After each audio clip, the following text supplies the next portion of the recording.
You're watching Preserving Delmarva, or Waterways and Coastlines, an Outdoors Delmarva special presentation.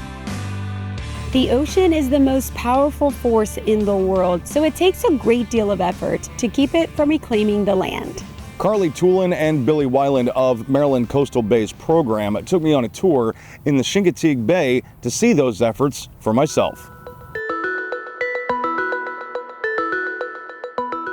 We're taking you to a living shoreline that we implemented several years ago to help reduce erosion, create resiliency, and create habitat. We're going to implement the same thing over here.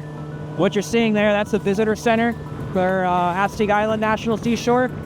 And the project, it'll run pretty much from directly out in front of the observation deck at the visitor center there and run the whole lake here right up to just a little north of this house here on the end. And you'll see when we get up here to the living shoreline, it implements a series of headlands with gradual slopes from the shoreline channelward. Again, to help break up some of that erosion when you get like high storm events with high wind and swell energy. And so up here at the living shoreline, we'll see in a second, it's sort of a smaller version of what we're trying to do here. It's on the south side of the Verrazano Bridge. But one of the biggest things you want to note is all of the trees that are falling into the water. Every year, that shoreline erodes more and more. It's been a drastic, really fast erosion on this side. There's a lot of wave energy that comes and hits this shoreline. And there's also a pretty decent seagrass bed out there. So, we kind of had to balance this role of, protecting seagrass habitat while also protecting shoreline habitat. The other thing is not just the ecological significance of this shoreline, but also the human component. I mean, before this shoreline was put in place, as Billy had mentioned, there was a steep drop-off, and it became unsafe for people to come and recreate here. So we worked with community to identify their needs as well. And as you can see, there's, kids, there's families that are enjoying this shoreline. Almost any day you come out here, there's somebody launching a kayak or fishing off the tombolos.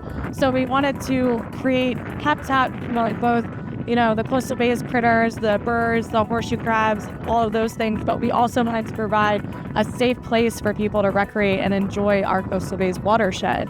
The Maryland Coastal Bay's program was founded in 1996, so we are going into our 28th year. We get funding from EPA to help implement restoration, scientific monitoring, environmental education, and outreach programs. One of the things that Coastal Bays is we rely really heavily on our community. We are a community-based organization, and we would not be able to accomplish all of the work that we do without the help of our local, state, and federal partner agencies, our community organizations, and our volunteers. We have a really great core group of volunteers that's continuously growing every year, and we would not be able to do all the work that we accomplish every year without them. The phrase, "they're not making any more land," still holds true, but organizations like Maryland Coastal Bay's program are doing their best to ensure that what we do have doesn't disappear. And to get involved, check out mdcoastalbays.org. Preserving Delmarva, our Waterways and Coastlines continues when Outdoors Delmarva returns.